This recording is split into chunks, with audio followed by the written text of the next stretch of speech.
Hello, and good morning. Hello, everybody. Good morning. Hello, Dr. Tony McNeill here with another pop up conversation. How is everybody doing this morning? Hope everybody's well. And I know it's going to take a while for folks to see that I'm live and to see that I'm on. So I'm going to wait just a couple of seconds and then we're going to dive in. Good morning. Good morning. And if you want to say hello as you come into the room, please do so.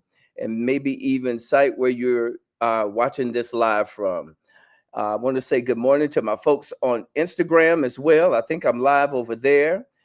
And all of my panelists who can still hear my voice, feel free to point this live to your social media platform locations if you want to. Good morning, everybody. Those of you that are locking in and joining in to the broadcast, I welcome you. Dr. Tony McNeill here, joining you live from Atlanta, Georgia, with another pop-up conversation. Oh, I see my friend Dewala Simmons-Burke from Winston-Salem. Hey, Dewala, thank you for joining. And if you will share this live with those in your network, that would be great. I am here this morning to convene a panel of my beloved colleagues and friends to talk a little bit more about the pastor-musician relationship. And this is a point of departure from the viral video that many of us saw of Pastor Marvin Winans at his church, I believe, having a discussion or reflecting on the leadership of his music ministry. And I wanted to bring some folk on in response to that and not solely talk about that specifically, but to use it, like I said, as a point of departure to address some of the larger problems that exist in a lot of our churches as it relates to the music ministry and pastor relationship, as well as the musician and pastor relationship. So we're here to talk a little bit about that. I've got a couple of folks that I love and respect that I'm going to bring to the front now so that we can begin this conversation. I would love for you, if you have questions or concerns or things that you would like to have addressed to the panel, that you type those in the comments so that we can see those and offer those as points of conversation. But welcome those of you that are joining. And we are going to get started with our discussion around the pastor-musician relationship.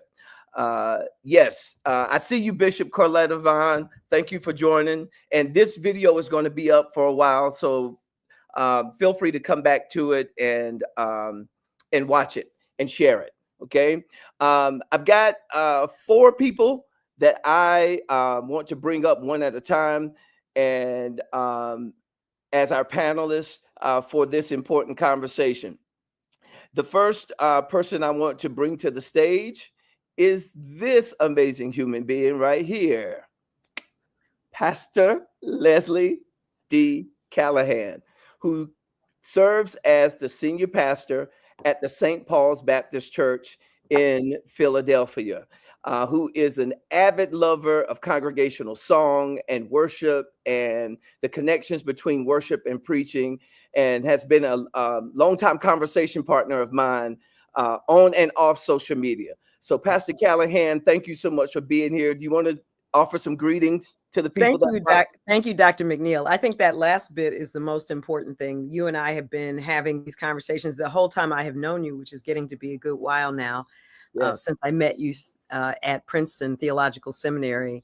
I think it's about 10 years ago now. Yeah. And you're a great lover of congregational singing, as you said. I am too. And you and I have talked a lot about how to encourage congregational singing, and we've talked about the snafus that come up sometimes in these relationships as well. Yes. So I'm looking forward to having conversation with you and your guests. Yes, thank you for being here. My next guest hails from Orlando, Florida. I call her Pastor J. Charity Ware. Jay Charity Ware, everybody, who is the founder and visionary of Ministry Up, which is a consulting firm that helps in the placement of pastors and helping churches who are in a discerning process with a pastoral call. But she also does tremendous mission work through Ministry Up, and especially in times of disaster relief. She is currently the what I call the executive pastor at the Macedonia Baptist Church in Orlando, Florida. Jay Charity, say hello to the people. Good morning, everyone. Dr. McNeill. I am not a preacher, but I You am don't have to be excited. not necessarily a preacher, but you walk in your calling in a pastoral way. I How do about try. that? I do try. But I'm excited to be here and glad to be a part of your panel today to have this discussion. Thank you all thank you for joining. Thank you so much. I am now going to bring to the front, I think he's on podcast mode, um, Minister Pierce. Oh, he's in his car. Okay. How you doing, my friend? I'm well, and yourself. Good. Pierce Oates, everybody, is a minister of music and organist at the Mother Bethel AME Church Right. in Philadelphia. So Philadelphia is represented well, and I think Pastor Leslie Callahan is going to be the guest preacher at your church in the morning. That's right. That's Yeah. right. Man, thank you so much for hopping on at the last minute to be a part of this conversation. I have admired your musicianship and your concern for worship and music in the Black church for some years now, and just consider it an honor for you to be a part of this time. So thank you for Thank you joining. so much for the invitation. I really Yes. appreciate it. Looking forward to your input. And our last guest for this moment, and we might have one other person joining a little bit later, hails from Houston, Texas. And I'm going to bring him up, Minister Leon C. Lewis, who is the Minister of Music and Director of Worship and Fine Arts at the Wheeler Avenue Baptist Church in Houston, Texas. Good morning, Minister Leon. How are you? I'm doing well, sir. Greetings and good morning to everyone. First, let me thank you for the opportunity. It is a joy and delight to be on this distinguished panel. So I'm looking forward to hearing everything that my colleagues on this panel are going to talk about. And it's just a pleasure to be among such great esteemed colleagues. Thank you so much. Thank you. Again, thank you, everybody. I see folks are still chiming in. Good to see you all here. Share this video with others in your network, and feel free to offer some questions as we begin this conversation. All right. This idea to have this pop-up conversation, as I stated earlier, came as a response to the viral video that many of you saw of Pastor Marvin Winans talking about his music ministry. And I'm not quite sure what the setting was or what the context was for the discussion, but he brought up some very valid concerns about music ministry and music ministry leadership. And it sparked a whole lot of conversation on social media. And I wanted to broaden that conversation or broaden that moment into a larger context and just spend just a few moments looking more to have this conversation as a solutions-driven opportunity to reflect on the chasm and the divide that happens between pulpit or clergy and musician or music department and clergy, and how we can look at what's going on and address it readily so that we can be about the business of proclaiming the gospel. So what I want to do is just start this conversation by asking the question or posing the question to each of the panelists, if you don't mind responding. What, in your experience, is a healthy model, okay, of pastor and musician relationship or pastor and music ministry relationship, and describe what that ideal situation looks like for you? I think it's important to name that first. Pastor Callahan, let's start with you. How do you envision what are the symptoms or signs of a healthy and vibrant relationship between pastor and music ministry? So, thank you. I guess I'll start by saying these things are really context specific. I think people across the board, churches are not all the same. Visions are not all the same. Musicians are not all the same. Departments are not all the same. As I was thinking about this, Dr. McNeill, one of the things that I kept thinking about is that these kind of viral moments happen a lot, and they happen across several kinds of relationships. So it could have been the viral moment where I've seen the viral moment where the musician did not receive what they expected. Maybe it's payment, maybe it's respect, maybe something happened in the service. They didn't get to play the song that they thought, and they went viral.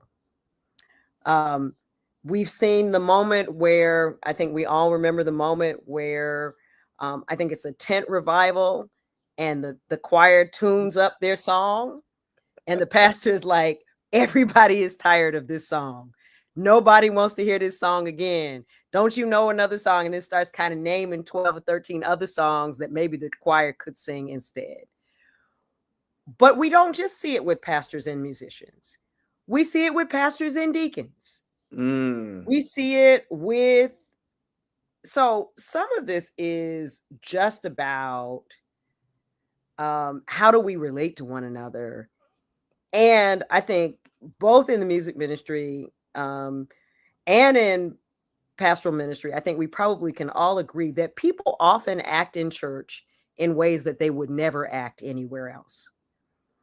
Some of the behavior that we sometimes take for granted at church would get you fired, sometimes even arrested, if you engaged in it anywhere else. Wow. And so I think the beginning of the conversation has to be an acknowledgement that there are some things that are consistent for any kind of healthy relationship. Respectful communication. The negotiation of responsibilities. One of the places where I think this can go badly is if people have differing expectations about who's doing what. So that was a broad observation that I think is important. For me, I'll be honest, and I tend to have the best relationships with a certain kind of musician. They're not always the same person, and it's not even always the same personality type.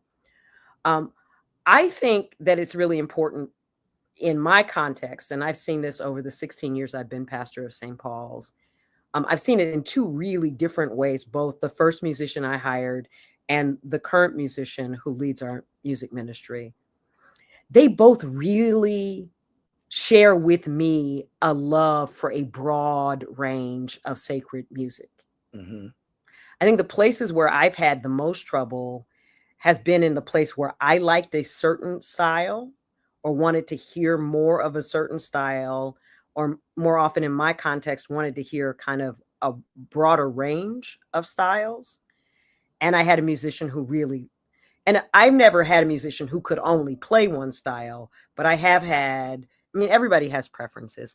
And I think if you have a situation where you like similar things, where you both like to learn new things, where I think there's a kind of a vibe thing that has made the relationships that have work really well.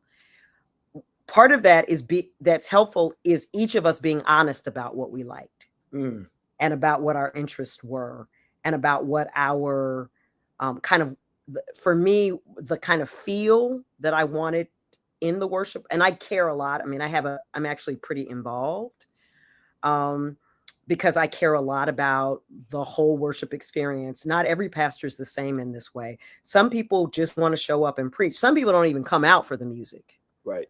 Some folks show up when it's their turn. I'm not that person. We try to do thematic worship at St. Paul's. And so I have a very interactive relationship with the music ministry to say, here are the places I'm heading in this series, or sometimes here's where I'm heading. This is where I'm closing the sermon. Do y'all know this kind of thing? So we're very interactive. But I think the most important part is that on both ends, both the first musician I hired and the one I have now, they both really enjoy a lot of different kinds of music, and they both really love the challenge of encountering hymns, particularly, that they did not know. They liked learning new hymns, and I'm a big hymn person. So I think compatibility around style is important. Okay, very good. Jay Charity, what in your experience are healthy models or healthy ways of cultivating relationships between a pastor and the musician, or the pastor and the music and worship ministry? So I had the awesome privilege of being a PK, and my mother is our minister of music. And so I grew up with a very balanced relationship, because they were married, one. They were both planners. You just don't pop up and jump up. You talk, you share expectations, you listen to each other. I've never seen my pastor daddy say, this is the way I want it and you figure it out. There was a dialogue between pastor and minister of music. And so I took that into my own ministry, I guess, file, where planning is key, where you can talk about what is expected, what is the vision. I believe in giving the pastor what he or she is looking for.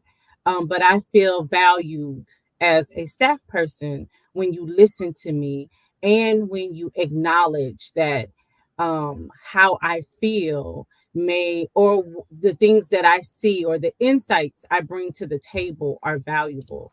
And so I think that in order to have a healthy relationship, you have to talk and you have to plan. Planning helps us to see some things, in front of the road that we I'm not a preacher, y'all. I say this every day, but in the Bible it talks about in Isaiah, when they that wait on the Lord, that scripture, it talks about, in my opinion, now I ain't a preacher, but when God gives us a way to see pitfalls, or at least experience pitfalls, so that when we get to the point where we're running, we've already walked the path. We've already seen, the potholes in the road that we can avoid, so that when we get to Easter goes seamless, because we're running now because we walked to it. So that's my observations there. Okay. Thank you so much. Pierce, are you there? Are you able to respond?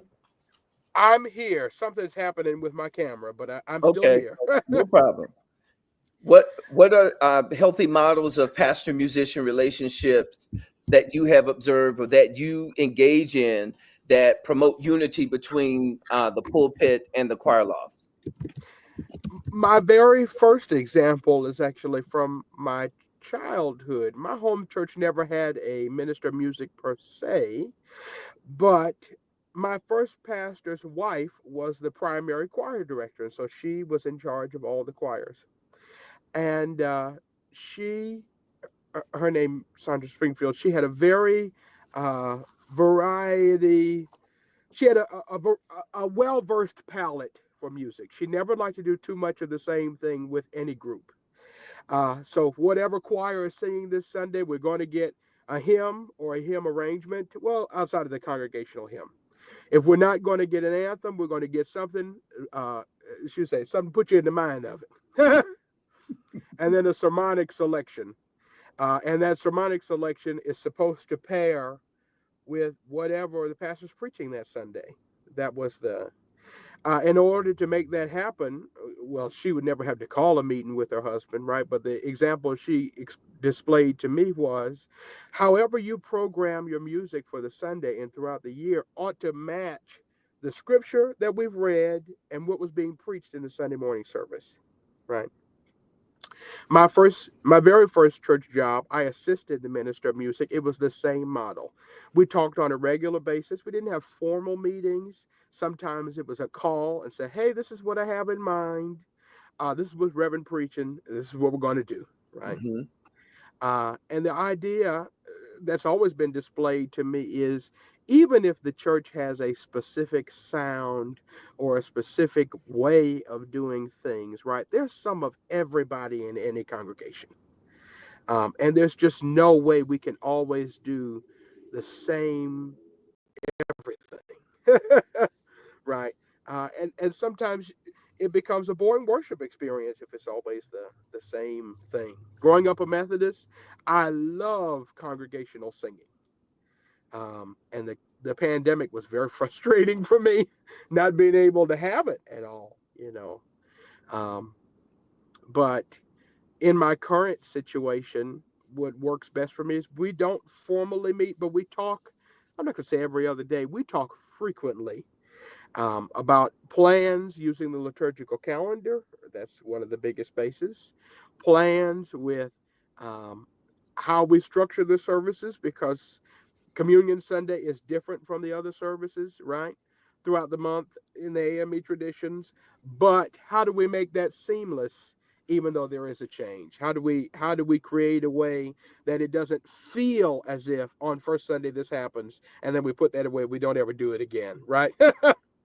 What's going to be the same? And so having open communication with the pastor, I guess, is the biggest takeaway for me. That we can get in contact with each other, and there isn't a middle person that creates some whatever, but that the two of us can communicate. If there's a change, you and I talked about it first. If we need to get rid of something because service is going on too long, text me, right? Or something like that. But things like that where communication is open and we can talk about whatever is happening. Hmm. And that conversation doesn't just start with things we don't like about what the other person did. You know, if it's that I like what you did and I want more of that, or if it's have you considered trying such and such?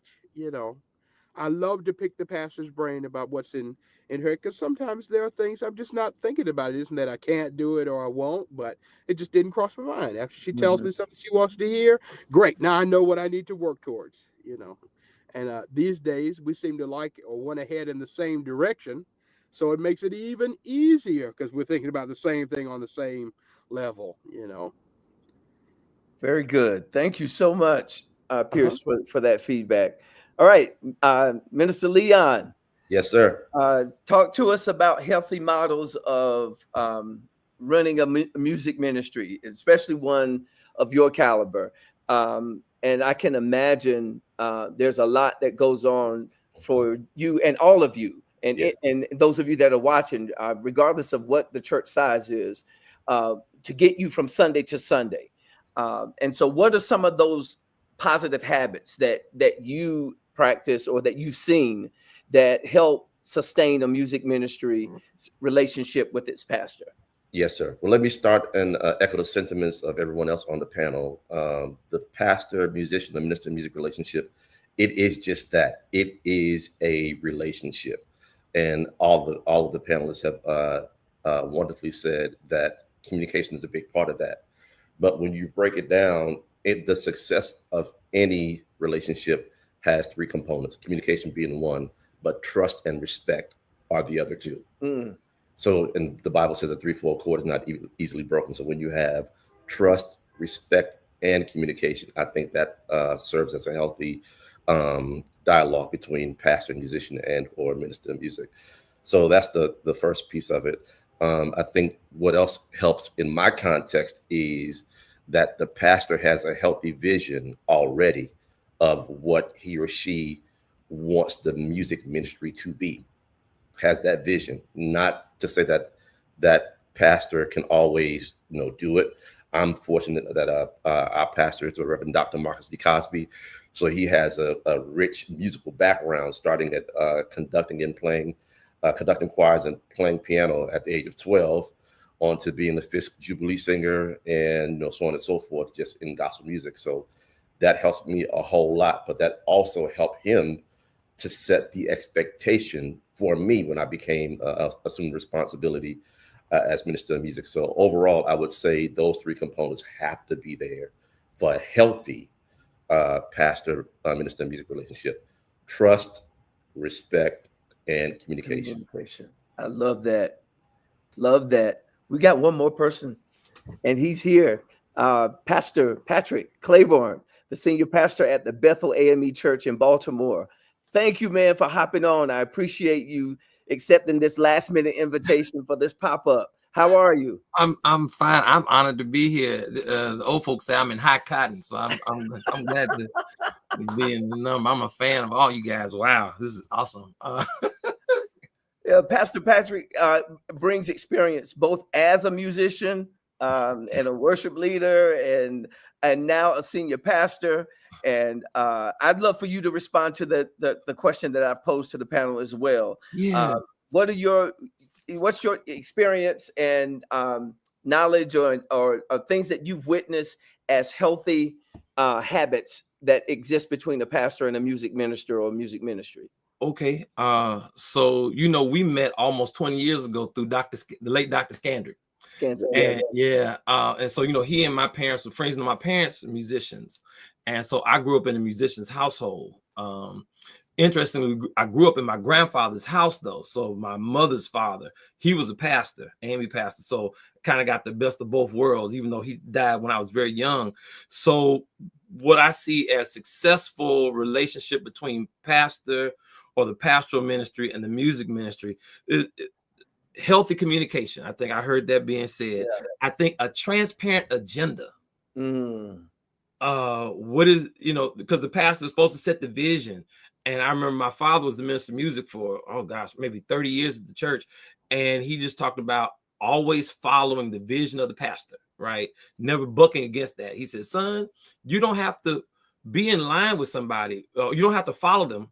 But if you're not going to follow them, get out the line, right? He said, if I'm served, I got to follow. The third point is humility on both sides, because there's a lot of ego in the preacher, a lot of ego in the music, and because it does take a level of confidence to do what you do. You got to get up on that stage. You got to allow God's gift to go through, because you got all these voices to try to make you doubt yourself. So we're practiced in trying to be self-confident. And that's a good thing, to the point that it tips over into a kind of toxic egoism, right? And then you get this kind of butting of the head. So humility has to be the order of the day on both sides. I can say more about it, but the other piece is congregational exegesis. Because like that, sir. The music and the preaching, all of that, we are called to serve. We're serving, and I think if we kind of keep that model ever in front of us, that we are serving. I know we position the shepherd as a leader, but the shepherd is somebody who has feces on their hands, because they've been dealing. You're leading by serving. You're leading by taking care of things that nobody else wants to take care of, right? And so part of that is trying to meet people where they are. So even with the preaching, even with the music, it is like, are we meeting the needs? And I'm not just talking about people pleasing. I'm not talking about that. I'm talking about meeting need, and in so doing, because I had an incident where I had a guest preacher who was coming, and the spouse started talking about, we don't sing enough hymns, we don't sing enough hymns, don't sing enough hymns. And so and I hear that a lot. And so I got up before I introduced the guest preacher. And I said, interesting conversation I had about hymns. And I started talking about, well, what is a hymn? What is that? What is a hymn? Is it just the song that's in the book that we've sung for 40 and 50 years? Or is a hymn a praise? So if a hymn is actually a praise, then when the praise and worship got up and we started praising, all those were hymns, right? But did we now expand the definition of hymn to songs that have theology or songs of lived experience? Because there were some songs that weren't hymns when they started off, but they're hymns now. Like Total Praise wasn't a hymn in 96, but now today You better know that's a hymn. That's the hymn of the church, and it's in the hymn book now. But what about me? And after the service was over, the pastor's spouse came to me and said, "You know what? You made me think." and you know what? Okay, I've expanded my definition of hymnody, right? And so that's meeting needs. And the last thing is this: I heard about planning, and I would just say planning bathed in prayer.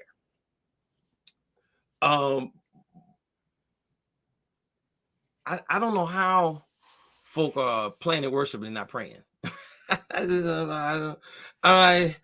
I remember so Dr. Callahan, you probably get this. I'm in seminary, and you know they give you the books on preaching, and so I'm reading the book, chapter 1, chapter 2, chapter 3, chapter 4. And I said, don't none in this book say nothing about prayer.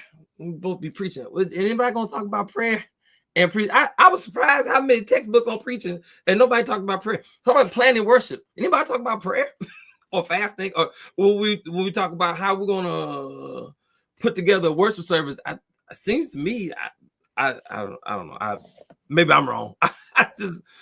But I think though the relationship and that this is for, like you said, Dr. McNeill, for any church, whether it be large or small or medium, because I grew up in small church. I grew up like we were more than 100 of us in there. I mean, and that's how I grew up, and I saw what transpired in my time there. I think the idea of bathing your planning in prayer, trying to meet people where they are, having a spirit of humility, having a transparent agenda to help communicate, I think that works. That can travel. Absolutely. Thank you. I can't help but to offer a counter to your what you just said about planning without praying. But I know a lot of churches who pray without planning. No, I'm with you on that. Now, yeah, you gotta have a plan. Yeah, and folks who just use the Holy Spirit as an insurance policy, like Spirit, come in here and make lemonade out of these lemons. The Spirit needs something to work with too. So I think it's a both and. I fully embrace what you said. But I want to move the conversation along. In light of this recent video that a lot of us saw, and those of you that are just joining, welcome. This is a pop-up conversation. As you can see, I have some wonderful colleagues and friends who have joined me to just kind of talk very broadly about the relationship between pastor and music ministry and worship ministry and worship leaders. In light of this recent video with Bishop Marvin Winans that sparked a lot of conversation. I want to pose to the panel now this question. Why do we, and Pastor Callahan, you hit on this in your opening statement. Why do we continue to have these moments? Okay. Why does this cycle of confrontation continue in our churches? And what is it that we can do to address it, to prevent it? And a lot of this is some things that you all have talked about, the communication. These are viable solutions. But I also want to take a look at what's at the root of some of these problems that we can name, and why do we keep seeing these things? Pastor Callahan. I want to start by, I bet Bishop Winans has 40 or 50 Bible studies in the course of a year. Part of the thing I think we need to acknowledge, or we need to be honest about, is what makes a thing go viral. And the ways, I keep having these thoughts about what are the ethics of the ways that we watch people's videos. Like some of us hate watch videos, looking for the moment that the person does a thing that we think is absurd or funny or problematic. I think that's part of the story too, that we cause to go viral the most negative aspects of people's experiences. The other reason, and I'll just close with this, is I do think sometimes we have conversations over a microphone that we actually should have across the table. I think, and let's be honest, those of us who are preachers, sometimes we just get up and we go off on tangents and go to talking off the top of our heads about something we noticed or something, and it might not even not be true, but we didn't give ourselves time to sort of think through how we wanted to talk about it, what might be a productive way of addressing it. I read the bishop's comments not as being, and I didn't hear them as being specifically about somebody at his church. I didn't hear it that way. Maybe because I had just been having a conversation with a church musician about kind of what we're seeing in these relationships and some of the things that we're seeing as trends. And we remarked on things on both sides that we were noticing it as challenges in the church as it related to public worship. And we could talk about that, to me, in the same breath as we talk about the lack of music education in schools, the real challenge that we have. People don't sing together anymore. So anybody who's putting together a choir and expects people to have some kind of basic, they ever sang somewhere before, there's a way that you cannot assume that in a way that it feels to me that we used to be able to kind of assume that somebody had sung. So even if they couldn't sing the part, they knew what voice part they sang, those kinds of things that are changes in our cultural life. So you could talk about that, and I can talk about that, and I can say some things that I see that are disturbing. But I need to think about how I want to talk about that. And going off, and I'm not saying this is what he did, but I'm saying sometimes we do, going off with a microphone because it crossed your mind while you were talking about something else is probably not going to be the best way to address that. So that's what I would say. I would say, one, people make mess viral much faster than they make good stuff viral. Secondly, that means we need to be all the more careful, especially when we have a mic, especially when we're streaming, about how we talk about the things that we want to talk about. Okay. Jay Charity, do you want to respond to that? I totally agree with Pastor Callahan that context is needed. But I read the book, I Am a Church Member, and there is a chapter in there that says that I will not allow ministry to be about my preferences. And I think sometimes in the space where you're trying to hear the Spirit on how to lead in worship, the littlest thing can throw you off. And if you add, I didn't eat breakfast, or I got in an argument with my spouse or my children, or I didn't like the font on the program, or I looked out and saw so-and-so sitting with so-and-so, and I didn't, it's a myriad of things that can unbalance you. And in that moment, I say something that might not have been the best time to say something. And the other part of that, I will not allow ministry to be about my selfish desires, because I also cannot walk away and not acknowledge that there are just some people, and we can name them, who have viral moments selfishly, just to have viral moments, or just to throw people under the bus, or just to be understood as being the pastor in this moment. And so I think, context is clear, but I will not allow my preferences and my selfish desires to influence ministry. Thank you, Jay Charity. That's a powerful response. I want to now shift to another question, and Minister Leon, I want to bring you in on this. And again, it stems from a little bit of what Pastor Callahan was just alluding to. What are your deepest concerns as a minister of music who is supervising and collaborating with all kinds of musicians, volunteer, paid and paid staff, as well as, you have one leg there, and then you have another leg kind of operating in the pastoral realm as a part of the ministerial staff at your church,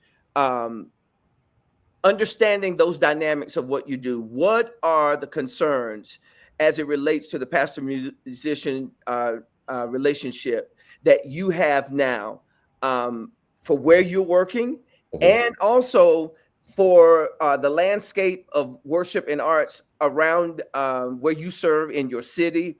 What are your colleagues in music ministry talking about in the group chat, if you will, or in your conversations that are prohibiting them from serving at their best, at their highest capacity? Okay, I'll start by answering the question this way.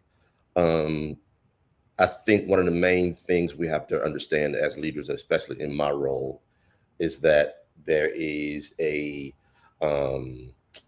musical spiritual side that we deal with, right? And there's also the corporate side. So your mind has to be in both worlds all the time. You know, going back to the pastor, musician, minister, and music relationship, I think it is incumbent upon the subordinate, if you will, to understand that while that pastor is spiritually capable of delivering the word, those kind of things, that pastor should be equally capable of being a CEO, right? And we have to understand that dynamic. In terms of what my concerns are overall, it goes back to what I said earlier about communication. Sometimes it's just that the two parties are not talking, not understanding what the structure is overall, spiritually and corporately, what the expectations are. That's a missing gap right there. So for me, that goes back to communication. And when you can level set the expectations from the top down, when you know what the communication structure is and what the flow is, both spiritually and corporately, now that should allow me as a minister of music or musician to be able to plan better, to lead the people better. And I can tell the staff, hey, this is where we're going throughout the year. I can tell the musicians, you know, this is what to expect in terms of extra rehearsals or things that may come up, that may pop up, that may not be so much on the calendar, but I can shape their mindset early on. So for me, it still goes back to communication coming from the top down and understanding all those various components that can derail the train off the track, if you will. Gotcha. Pastor Claiborne, as you communicate with your pastoral colleagues, your friends that are in ministry, are there frustrations or problems that you hear them talk about, or things that you are concerned about personally that you want to voice? Yeah, I kind of feel almost caught in the middle, because growing up watching my parents sometimes suffer as a musician, as faithful musician, I would say that. So part of the concerns that I've seen in some of my pastoral colleagues are financial. You know, they want this much money, and I don't say anything. I just sit there silently, because I remember the little tiny paychecks my parents would get, and I go, oh, for all of the musical knowledge and skill they had, like, labor is worthy their hire, So say financial concerns. I think the other is this idea of what were they calling them? They just come in like hired hands, and they just kind of come in, and when I start preaching, they leave out, and then this, and they leave early, and we don't have anybody dedicated to the cause. And I can get why that is frustrating, especially for the pastor that says, I have equipped you with everything, a good paycheck, a good this, a good that, and nice work environment. Because I'm listening first at the frustration of the pastor. I was like, but now what did you do for them? Because if you gave them $5 and a coupon to McDonald's, then I'm gonna be like, sorry, chief, I can't help you, because I don't know who's gonna be dedicated to that. But when they've said I've done everything to make it amenable for them, we've had these agreements, and yet they kind of give me lackluster. But if I walk to the Vicky Winans concert, sitting in, I see them, all and get like, oh, that part I get. I said, okay. So I think sometimes the dedication to it, the commitment to it. And I realize that's a very complex conversation. Mm-hmm. Particularly when you're talking about a musician who's probably a contractor that the pastor can walk away from anytime they get getting ready, and there's no level of investment or commitment to that individual. So I know these are very nuanced, or very hard, but just in terms of concern, you know, sometimes past concern is the musician gonna be there when I get there Sunday? Mm. You know, is it? Mm. and you know, then I could go on and say, are they gonna be smelling like weed? I mean, it's some other stuff too there. You know, it's just the, you know, sorry, but yes, I think that, but the level of commitment, and you know what's interesting to me, biblically, we are related, because last time I checked, priests and musicians came out of the tribe of Levi. So I'm trying to figure out why we are always seemingly at odds and never seem like we should be more together than apart, right? Mm-hmm. I thought. Can I respond to that? Go ahead. And then Pastor Callahan, I think you have a response too. Go ahead, Jared. I think there is an imbalance, because if you can get more emotions out of the people with a chord than I can get with these 3 points, then, you know, that goes back to my selfish desire. And if we're not willing to be vulnerable in our relationship from pastor to minister music, where we can talk about how your preaching calendar matches what I offer from the music ministry, we will not develop synergy. If I don't know what you're doing, if I don't know what you want, if I don't know what you need, then I'm never going to deliver. So the conversation is key, so that there is a balance where I'm able to usher the people to the mountain so that you can help us get a word on that mountain, and then we can all come down together. I agree. Pastor Callahan. So I think these 2 points really go together. Pastor Claiborne and Minister Ware are both talking about these. I think people have really differing expectations about what the worship moment is going to be like.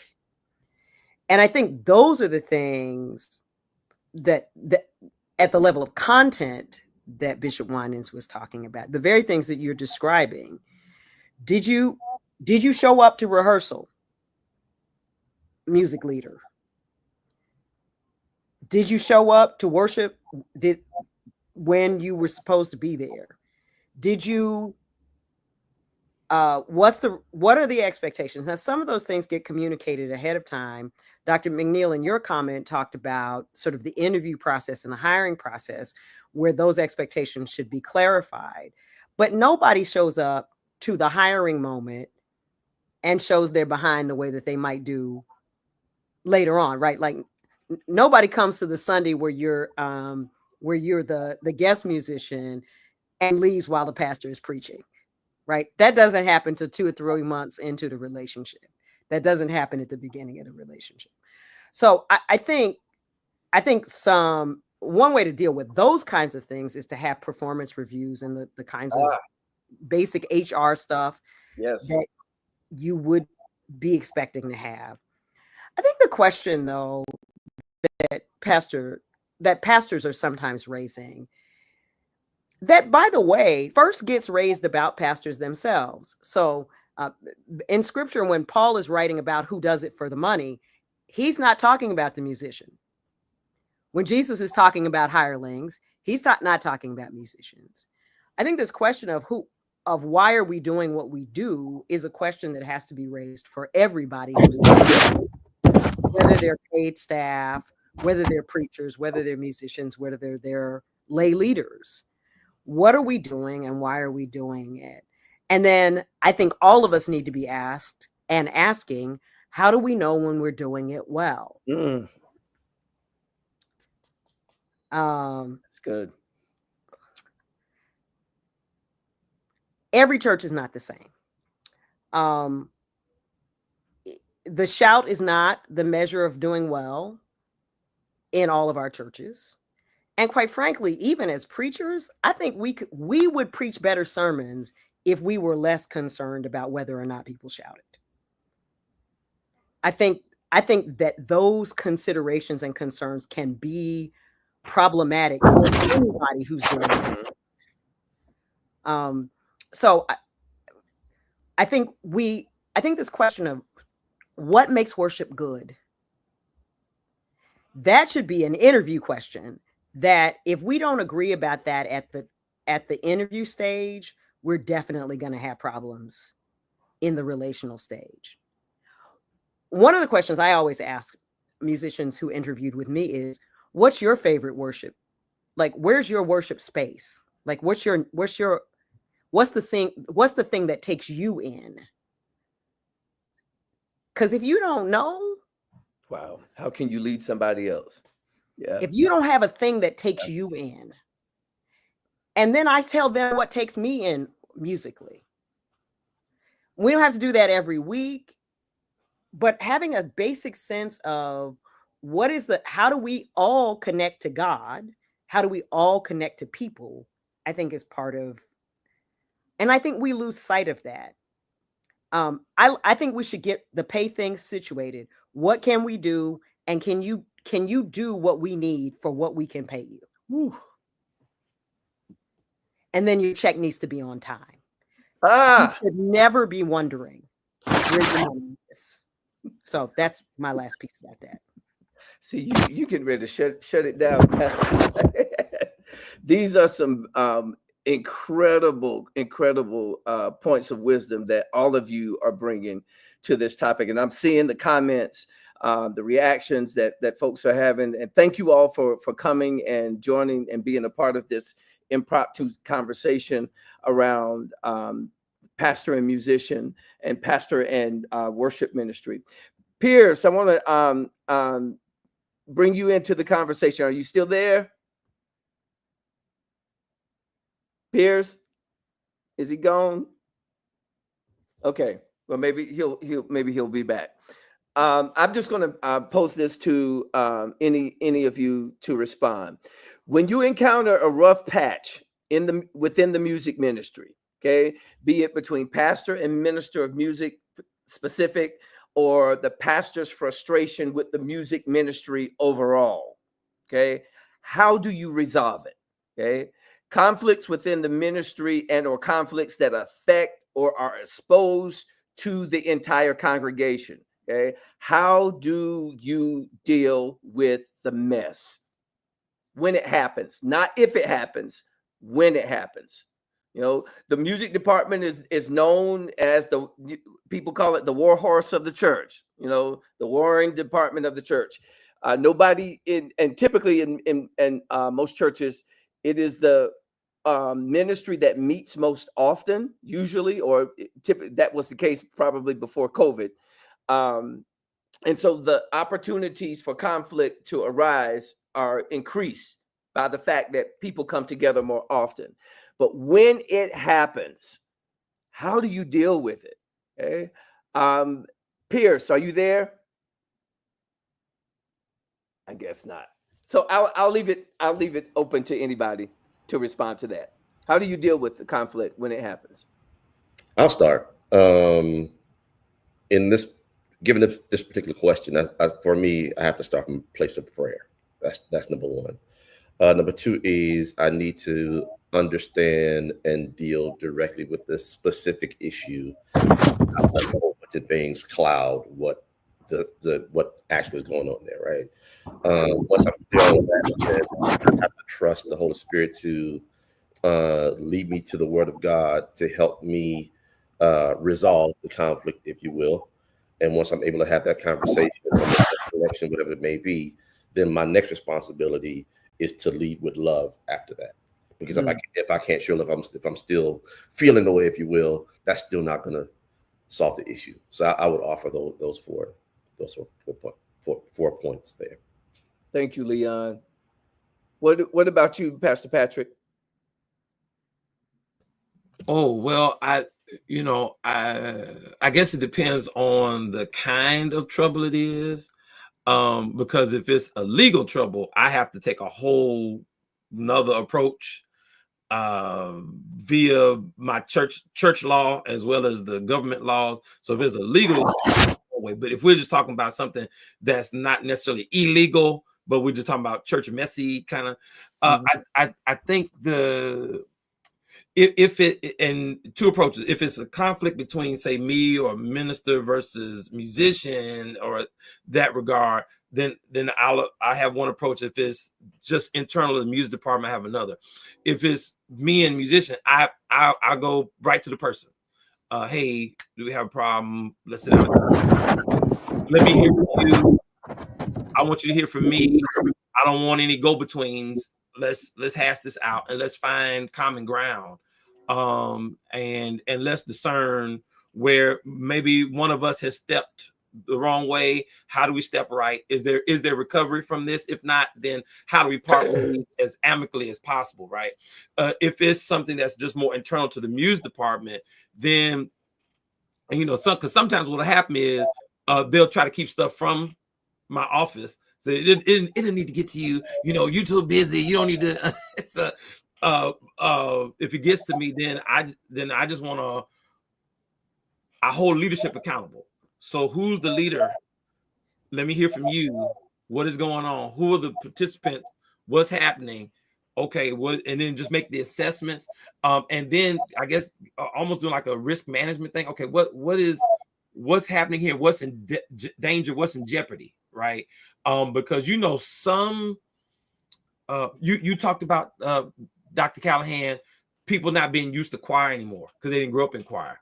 And so now for a church, say my church is, I guess, typified as a traditional church that has choirs. But if you have non-traditional people coming and joining, and they join a choir, you've been a part of one, now you got this lethal combination, if you will, that they're expecting this non-traditional person to have these innate traditional habits and routines when they don't necessarily have them. And so when these expectations are unfairly thrust upon them, now what their initial reaction is not going to be a church reaction. Their initial reaction is going to be action where they came from. So and things can get volatile. So you have to, that's why we talking about risk, because we don't realize what's going on. And this person's faith may be on the line because we don't know what kind of tightrope they were on before they came in. And they're thinking this is going to be the thing that saves me. And when they find out that the same people that were in the world are actually in church, they're like, oh, wait a minute, hold on. so in terms of dealing with it, so trying to find out who all is involved and where their faith level is, trying to grab them first to say, hey, okay, you didn't expect this when you joined. Let's talk about expectations of church. And we try to do that even through new members, but sometimes stuff gets lost. So when we talk about the hiring process, how people look when they hire, how we look when people first join. Okay, I'm sorry. So, but again, just trying to hold leadership accountable. Hey, what did you do? What happened? Where are we? Trying to get a beat on that, and then who's all involved? Who needs pastoral care as a result of this? And where is discipline necessary? And how do we make this thing whole so that this becomes still an inviting environment for those who are called to music ministry? Right? Yes. Very good. Pierce, are you there? I'm here. Can you hear me? Yes, we can hear you. Finally. Okay, I had to troubleshoot. I'm sorry. It's okay. It's okay. So when a rough patch happens in the music ministry, be it with internal or with the senior pastor, how do you deal with it? What is your mode of leadership around conflict resolution? So I believe your communication on good terms determines what's going to be your communication on bad terms. That's right. If you don't ever talk about anything on the good days, it's going to be hard to start the conversation on bad days. That's the first big thing. That's good, sir. The second thing is, how do you naturally address conflict in church? Pastor Callahan made a really good point about people do things in church that wouldn't be acceptable anywhere else, right? Is this going to be a cussing match when something doesn't go well in service? Or is it that there's just something that you want to address or something that you just want to know, why did this happen, right? The first pastor I served, if there was something that he didn't like in service, I wouldn't know it necessarily in the morning service. But he called me in the office and he'd start with, so these are things that have to happen in the morning worship service. It wouldn't be an angry thing. It'd just be, these are expectations or things that we need to do, right? If there was something that he didn't like about what happened, he wouldn't say, don't do that again. He'd say, in place of what happened, Mm-hmm. do this, right? Or if he's picking my brain about it, then he asks me, why do you think such and such happened? If it's more direct, as in either there's some animosity or something's happened and we become disconnected, right? Then again, it's back to how we communicate initially. Are we waiting on who's going to come to who first? Or Mm, can we just agree it's just time for us to talk and have a come to Jesus meeting, right? And say, all right, what's happening and how do we address it? thank you so And much, Pierce. yeah, I hope that That's helps. some wonderful wisdom that you've just offered. I think it's very, very sad if the only time the pastor and the minister of music talk or plan is when the bottom falls out of the ministry. That's unhealthy. So whatever rhythm works for any, and like Pastor Callahan said, our churches are different, pastors are different, personalities are different, but I think pastors and ministers of music should develop some type of rhythm that works for them to check in, okay? Liturgically, in terms of what are we doing for the season of Lent? Okay, what are we saying? What do we want to be said through the music as well as the preaching and other parts of the liturgy for this season that we're in? What are we going to say for Easter? Liturgically and also administratively. I think these touch point conversations are very, very critical to maintaining a healthy lifeline between music ministry and senior pastor, whether they be lunch appointments or text message communications or Zoom conversations. That the communication and the planning has to be intentional, not accidental. Okay? It has to be intentional for in an effort to keep us from having to have these panel discussions. I want to invite those of you that are watching, if there are questions that you would like to pose to the panel in our last couple of minutes that we have. And this has been some great conversation. Thank you to my panelists that are here. But I want to spend the last couple of minutes questions from you, those of you that are watching, and those of you that may watch in the playback. If you will put your questions in the comment thread, and maybe myself or one of the panelists, we can come back and address it at a later time. But I do want to pivot here on this question that my sister Colette Walker has posed. Where is the congregation and their role in this conversation? A lot of the issue for me is both the pastor and musician not knowing fully who they are preaching and playing in front of.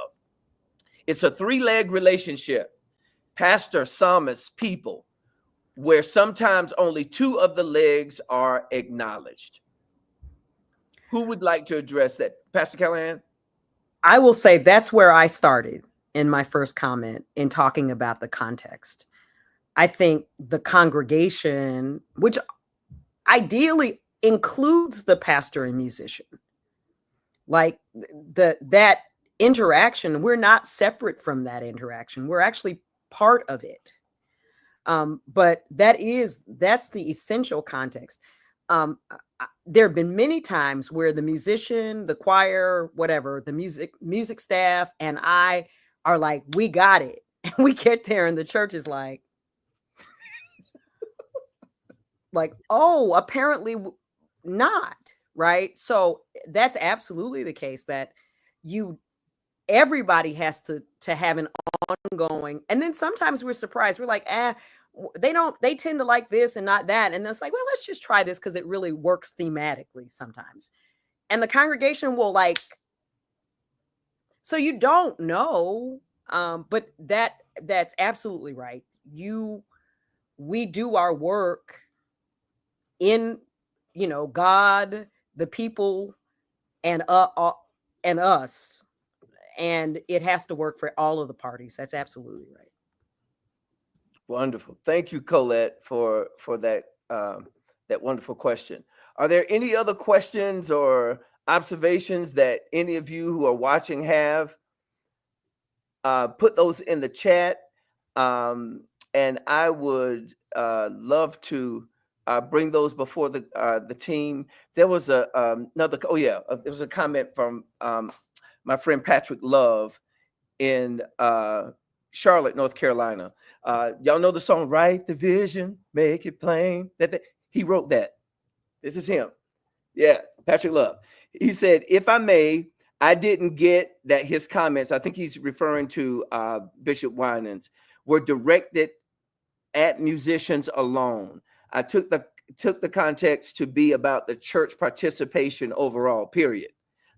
Even in the pew, just my take. Great conversation, great discussion, excuse me. Yeah, thank you for that, Patrick.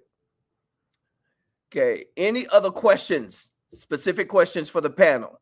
Please drop those in the comments. All right. Well, while we're waiting for questions, oh, here's one. Okay, this is from Reverend Micah Benson. Question regarding sound teams as a part of music ministries.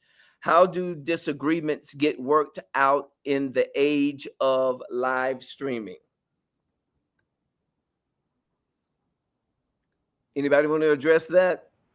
I'll take that one. In my responsibility at Real Avenue, not just does my scope include the entirety of the music and fine arts ministry, but also what we call our production team and our creative team. Production team, all things audio, video, live streaming, that kind of thing. Our creative team is responsible for, the website, the social media, all those kinds of things, right? How to address those issues or disagreements is, again, it really goes back to communication as number one. Number two, do you have the right person running that production department who understands the technology, who understands where technology is headed, who understands how to translate that such that the streaming audience is getting as engaging of an experience as those who are in the pews there on a Sunday morning. So that's the best I have to offer at this point without knowing what the specifics are. But that person who is your dedicated point person for the production team has to be on point and has to be accountable to the pastoral leadership, of course, and to whomever is over that person. And I would say needs to be at the planning table. Yes. A serious conversation partner in the planning stages of worship, and not be caught off guard or caught off, by surprise of what's going on. They should be well aware, right, of the goals of the service and what's happening. Just to support what you just said. I have the responsibility of meeting with that team every Monday, and then on Monday evenings, I have rehearsal with the band, the praise team, and the production team. So all the elements you see from whether it's the lyrics that you can't see confidence monitor wise, or the backdrops you see on the LED wall, what the sound's like, all the lead singers are going to be in rehearsal, praise team, band, all the band members, that kind of thing. So the audio team or the production team, and when I say production, it's not just the audio personnel, but even the camera, right? They're working on the shots. They're going to kind of, at least in real time, in rehearsal, figure out how they want to capture what's going on. Absolutely. Very good. Thank you, Leon. I have another question from Reverend Kyle Stevenson. Thank you for joining, Kyle. He says, worship styles sometimes change within a church or churches that have sung anthems, hymns, and traditional gospel have all of a sudden changed to contemporary praise music largely because of new demographics and the preference of the pastor. How do you shepherd congregations in that change? It's a good question. That's a great question. I'll come from the space of consultant. You know, sometimes when we're looking for a new pastor, we don't communicate the best part of who we are because we're just trying to get a pastor. We're trying to get someone who can fulfill that role. And I think that some of our churches in looking for a new pastor have to be clear about who they are. I am a supporter of, you have to honor the past and honor where we came from and honor, you know, the hymns of the church. I believe in that in order to usher us into our present and future. Oftentimes, we will diminish certain parts of who we are in the space of hiring a senior leader, so that we can find out if they can sing us happy, preach us happy, and if they look good. And then when they become a part of us, then we accept what they believe, what they want, and what they need, without putting on the table what it is as a church family we have grown to love and need in order for our spirits to be edified. That's right. Can I jump in here? So I followed a pastor. The St. Paul's Church has tended to have very long tenured pastors. But I followed a pastor who had a very short tenure. And one of the things that I think contributed to the shortness of his tenure had to do with these very kinds of issues. And, you know, when you come as the next pastor, you always hear about what didn't go well. I try to stay out of that because I don't believe in trying to raise the dead to have arguments that y'all should have had when I don't believe in that. You can't win those arguments. But I will say an observation is, in some ways, the things that went poorly made a lot of room for me to do kind of whatever I wanted to do. So, you know, if you have a pastor who's really long-winded, then you can preach, as long as you don't preach as long as they did, you can preach pretty much as long as you want. You know, it created space for a kind of reset. The pendulum swung too far in one direction and it left me a lot of room. I think the point that Minister Charity made is really right, which is these are relationships. I'm going to end where I started. And you have to negotiate. Nobody gets absolutely everything they want in a relationship and the other party doesn't get anything they want, not in a healthy relationship. You have to negotiate. And I think I have learned as a pastor, sometimes what I want actually isn't best. And there's lots of room for me to grow and to learn too. Sometimes the discomfort of not having my preference is an opportunity for me to grow. And so I think ushering the congregation to a place should happen in conversation with the congregation, both the one who was there when you got there, who almost always are still the people who are paying the bills. Last piece about this. I don't think that the people who support the congregation should have to come to church and never hear anything they like. Sometimes we pitch to the congregation we wish we had, and you do have to do some of that. But if you do only that, then what you're doing is saying to the people who are already there that their needs and preferences don't matter at all. And I don't think that's healthy either. Wow.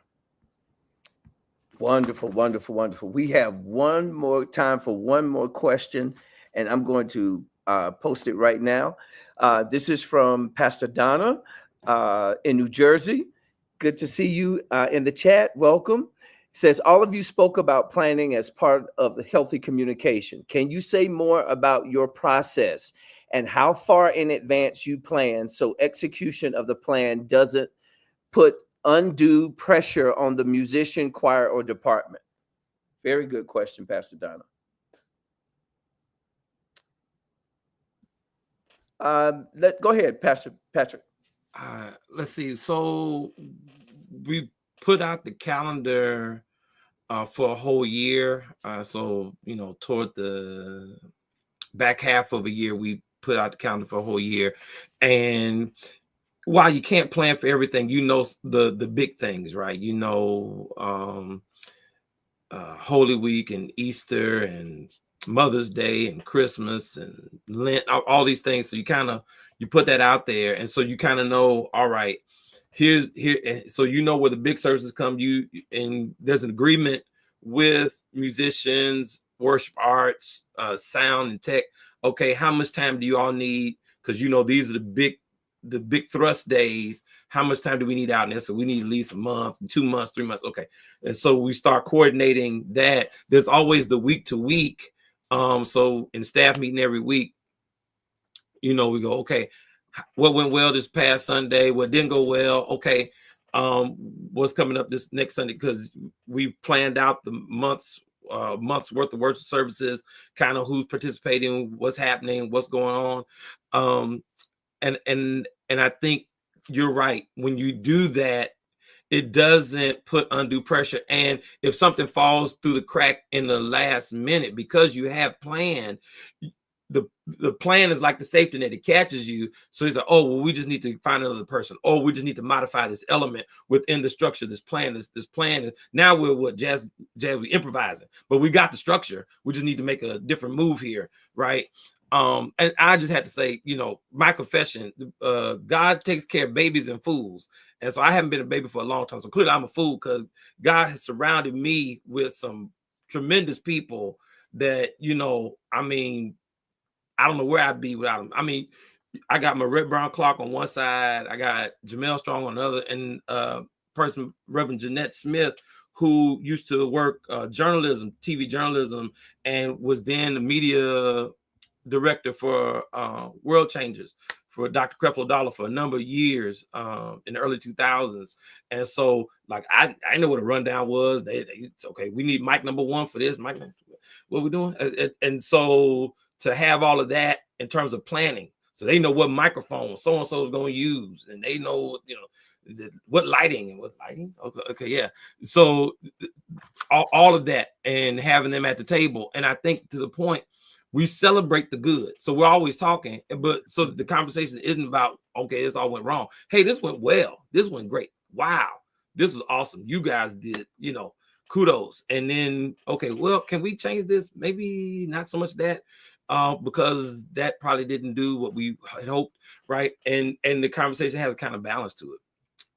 So I hope that helps. Thank you so much. We are at time now, and I want to say thank you to my panelists. Dr. Tony, let me add another piece to this. Okay. All of us come from large church spaces. And so, well, I'm saying, you understand, Pastor Leslie. I want to also add this piece that if you are a part of a ministry that is not medium-sized, large-sized, remember, my dad says in his benediction every Sunday, you don't have to be the best, but you do have to give your best. And God will honor the best that you give. And so if planning doesn't include a production team because you don't have lights and you don't have cameras, that's okay. Do your best in your context. So at the end of the day, God is glorified by what we offer him in worship. That's a good benediction right there, Jay Charity. Thank you so much. You all, thank you for watching. Thank you for being here. I do want to circle around one more time before we log off for any last minute wisdom or words of encouragement. And Jay Charity, I'm going to let that be your word, that Pastor Callahan and the others, that you want to offer any musician or pastor who's watching this or who will see this in a playback, based on the conversation that we have. What final word of wisdom would you like to offer? I'm going to start with you, Pastor Callahan. In every service, something is going to go wrong. Something is not, you're going to call Joshua, Jacob. In every sermon, something is going to go wrong. Somebody's going to hit a bad note. Mm-hmm. In every service, that's going to happen. it's like looking at yourself in a mirror. Don't focus on the flaws. I think that there are a lot. I think we forget that those moments are often the moments where the crack makes room for the spirit to work. That place where the production didn't go exactly right, and people's humanity gets to be present and show up, and people's vulnerability gets to be present and show up. And so I think how we deal with those moments when things don't go as planned is really important. And we should do what we used to do before all our bad moments went viral, which is to laugh about it over brunch. Ooh, that was a mess. That used to be part of the fun. I think it would be good for us to get back to the fun part of this, the human part. So that's my last comment. Thank you, Pastor Callahan. Pierce, what final words of encouragement or wisdom do you have to offer? The immediate past pastor of my home church closed every service by saying, remember to keep God in front of you to be your guide, behind you to protect you, above you to watch over you, under you to carry you, and put him all around you to keep you from hurt, harm, and danger. As long as, in place of those cracks in services that Reverend Callahan is referring to, and as long as we're praying for each other and for wisdom and how to work with each other, we'll always be able to work through planning, technicalities, and all those problems. So keeping the things that are important, truly important, at the forefront of us, and remembering to be kind to each other and learn to work with each other, we'll always work out. Thank you, Reverend. All right. Pastor Patrick, final words. Investment in people, interest in people. So if my only conversation with the musician is just about the music and not about how's your family doing, how are you doing, and giving them at least 5 minutes of space to tell me, and then the parishioner, not did you pay your tithe, but hey, how's mama doing? How are you doing? How's your sister? And I think if we make those kind of investments and actually have an interest in people that we work with and that we serve, and then I think when it's time to make a withdrawal or we make a mistake, then there's grace for us, Thank you. Thank you. Minister Leon. Yes, sir. 3 quick things. One, for me, it always starts with prayer. So start with prayer and bathe every decision, every planning, every piece of preparation, bathe that in prayer. Number 2 would be to trust the Holy Spirit to bridge the gaps. At the end of the day, this is the Lord's work. Pastors, ministers of music, we're all serving, we're all servants. But at the end of the day, the Holy Spirit, I trust him to bridge the gap. Thirdly would be to do the work as unto the Lord. Do the work as unto the Lord, because he's the ultimate, he's the one that will give us our ultimate reward. Amen. Amen. Amen. Thank you all for being here. Thank you, panelists, for hopping on at the last minute, at the very last minute. I mean, literally the last minute. Like last night, I was calling and texting, and got up this morning calling and texting. And you all made provisions to be here to have this conversation with me. Thank you, thank you, thank you, and thank you to all of you who have tuned in live and those that will watch this as a playback.